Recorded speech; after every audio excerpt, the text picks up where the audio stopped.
Alright guys, Vol here again. Let's get stuck into the first game of the first day on Tin Soldiers 3 Warhammer Fantasy Battles Tournament. Tomb Kings versus Chaos Dwarves, and I've drawn against an opponent that I haven't played against before. He's got his Chaos Dwarf army here, and it's really looking fantastic. All of the bases done lava style, plenty of conversions. He's got bull centaurs on the top right of the photo in the flank, converted as black orcs, you know, on horses, which are hilarious. He's got blunderbusses. He's got the big Hell Cannon Earthshaker, blunderbusses on the ground, dwarf warriors, hobgoblin wolf riders, plenty of shooting. He's got two bolt throwers. He's got a Hell Cannon and two Doom rockets. Death rockets, Doom rockets. I think it's Death rockets. Doom rockets are the Skaven magic items, and he's got a Chaos Dwarf Lord Bull Centaur on a Taurus. Anyway, I've deployed much as I always do with this sort of list, just straight down the center, getting everything right out into the field, trying to rely on my magic in the long run to get myself into good positions. Even the Scorpions on the right-hand side flank, they are there to harass the Bull Centaurs and try and do something about them later on. Next picture, you can see his little setup here. He's got plenty of goblins, and he's kept his Bull Centaur behind the, not Bull Centaur, Taurus, Great Taurus, behind the hill to prevent him from being shot at by the bolt thrower, not the bolt thrower, the Skirian Skull's catapult, I assume. So he's nicely and safely tucked back behind there. You'll notice that it's a conversion with one of the other model ranges out there, which you guys can find, especially if you frequent coolminionot.com.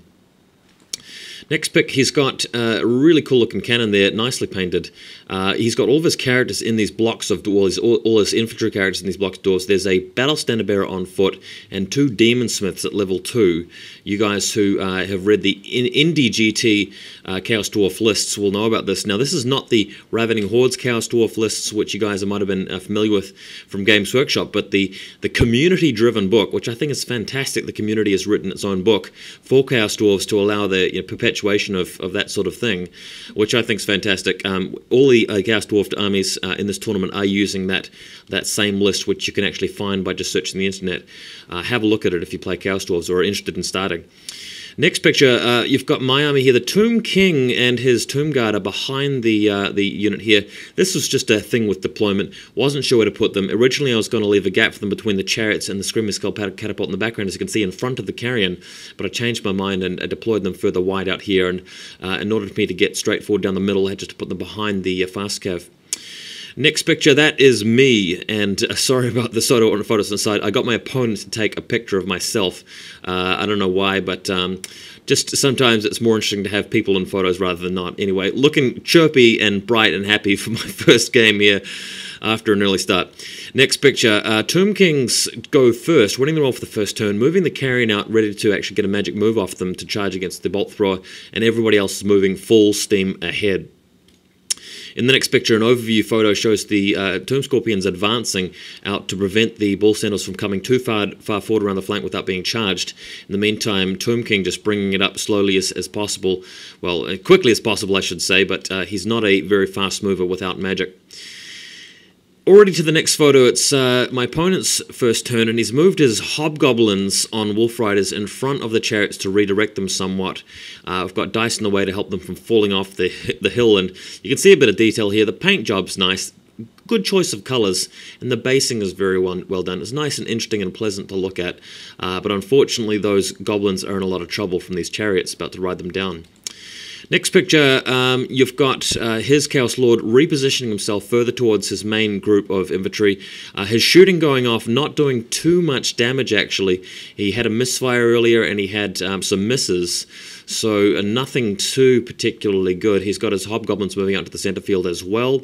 In the next picture you see his big gun going off, and partially hitting some of my troops here, but not really doing enough damage here because he aimed a bit short, and I think scattered away a little bit further, so not too much damage.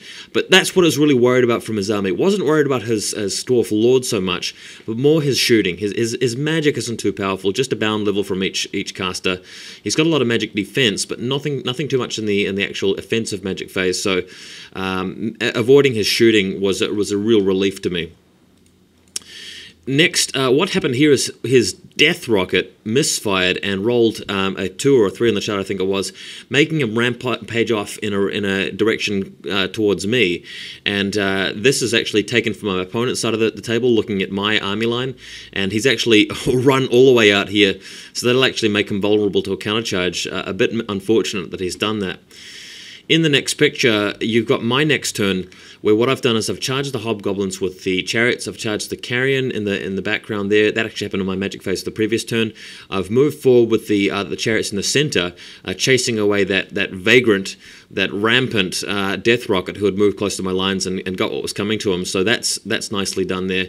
He's got a lot of stuff packed onto corner now, so looking pretty good for the situation. You can see the prince has joined the catapult crew on the hill, ready to move over to the tomb guard later in the game.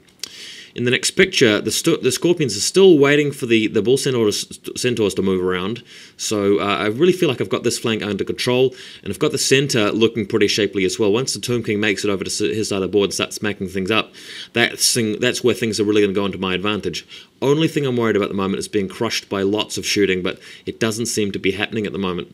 In the next picture, really fantastic charge that the chariots finally making it into combat with the back lines of the Chaos Dwarves, getting into combat with yet another death rocket, and this is thanks to constant magic moves and so forth, but really quick moving Tomb King's chariots getting in there, doing as much damage as possible, but not breaking them thanks to the help of that Chaos Dwarf Lord with its leadership 10. In the next picture, what's happened here is the Scorpions have chased away the bull centaurs and have run past the blunderbusses there. On the other hand, the blunderbuss is moving past a bit to shoot at the Tomb Guard, and with so many guys there, the Tomb Guard taking a real pounding from those blunderbusses as well. And we've got another unit of chariots moving up beside those Tomb Guard. In his previous turn there, he's actually countercharged the chariots who had gone forward there and attacked his Chaos Dwarf warriors, and he's managed to retaliate and get rid of those chariots. So looking like I'm making it across to his side of the board, feeling confident about it. Next picture, he's actually, what he's done here is he's actually helped out his fellow Chaos Dwarves here with his Lord by charging the chariots and overrunning, but that's put him within range of my my archers there with magic moves. So really like the fact that he's done that, because, well, for my sake, because it's allowed me to actually neutralize his Chaos Dwarf Lord completely, which I'm very happy about. Next picture, what happens here is the prince joins the combat, and they all engage with the Chaos Dwarf Lord. This is a bit risky, but the Hierophant is the Lich on the right-hand side, bottom side of the photo, instead of the one on the left. He's not involved with the combat.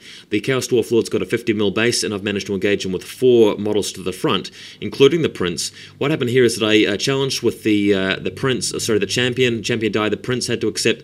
The prince did die, but later on we managed to actually break the Chaos Dwarf Lord, because he, even with 4 attacks from the Taurus, 4 attacks from the Lord, he managed to roll like 4 ones in a single go, and only got like 2 or 3 wounds on the champion at one point after I got resurrected, and that actually caused him to break. Really unlucky for my opponent here, but he got his Chaos Dwarf Lord run down after that.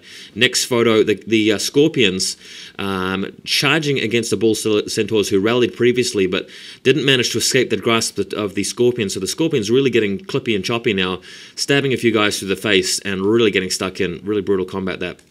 Next picture,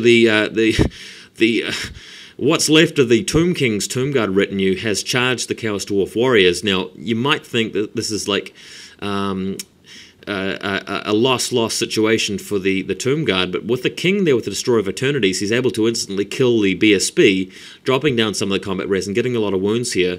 So really happy to have finally got my King stuck into combat. And that's what he indeed began to do, just start whacking and slashing left and right on all of the Chaos Dwarves with the Destroyer. Next photo, the chariots sweeping over the hill, wiping out what's left of his right-hand flank and the hobgoblins there.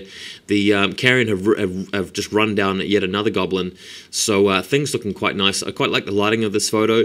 Tomb King's really taking over the battlefield in a strong way at this point. Really happy about how the tournament's starting here in this game. Next image, the Chaos Dwarf Lord has been pursued from the battlefield. I've got chariots and Tomb Guard on either side of his remaining Dwarf Warrior unit.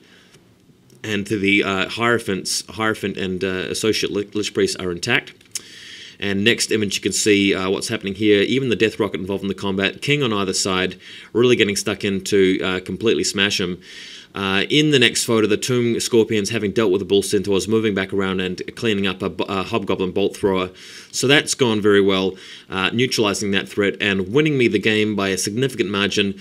As you may remember from many tournaments, you get a score out of 20. If you get 20, your opponent has been defeated soundly. If you get a 0, you've been crushed. If you get a 10 and your opponent gets 10 out of that little division, you both get a draw. I got a 17-point win. My opponent picked up 3 points. So a great, strong start to the tournament in general. Very happy about that. Thanks for watching.